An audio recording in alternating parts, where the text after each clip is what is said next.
लिए यहाँ पर क्यों आई है और इनके हाथ में कुरान पाक है और ये उंगली दिखा रही है, ये किसको दिखा रही है? अस्सलाम वालेकुम। मुसलमानों कुरान में रेड लाइन है। कुरान आपकी रेड लाइन है? आपने तो खुद रेड कलर का सूट पहना हुआ है। मुसलमानों कुरान में रेड लाइन है। कुरान तो आपकी रेड लाइन है। काफिरों को डांटे है ना उन्होंने, कुरान पाक के साथ बदतमीजी की है।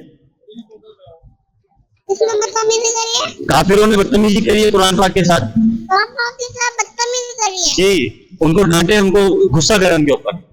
मैं गुस्सा करना बुरी बात होती है। गुस्सा करना बुरी बात होती है, लेकिन उन्होंने इतनी प्यारी किताब के साथ बदतमीजी की है ना।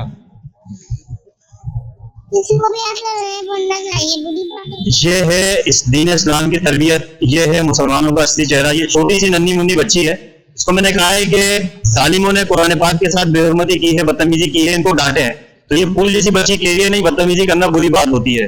तो शर्म का मकाम है उन लोगों के लिए जो इस्लाम को दहशतगर्दी से जोड़ते हैं। शर्म डूब मरने का मकाम है उन लोगों के लिए जो कि इस्लाम को दहशतगर्दी से जोड़ते हैं और दुनिया के अमन खराब होने का बाइस समझते हैं। ये फूल जैसी बच्ची के लिए कुरान जला दिया उन्होंने बेशक, लेकिन मैं बदतमीजी नहीं करूंगी। ये है दीन इस्लाम की तरबियत। बच्चे जो है वो फितरत पे पैदा होते हैं और ये फितरत इस्लाम है जो आपको नजर आ रहा है। बहुत शुक्रिया बेटा। आखिरी पैगाम दे दुनिया को, कुरान पाक की इज्जत करनी चाहिए या नहीं? तेज बोले। करनी चाहिए। क्या करनी चाहिए? कुरान पाक की इज्जत करनी चाहिए। कुरान पाक को पढ़ना चाहिए। कुरान पाक को पढ़ना चाहिए। कुरान किसकी किताब है?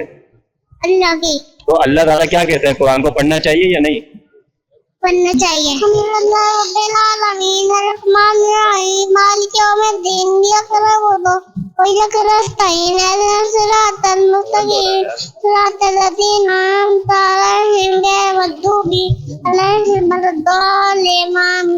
माशाल्लाह माशाल्लाह, छोटी सी बच्ची ने कुरान पाक पढ़ा, बड़ा जबरदस्त अंदाज।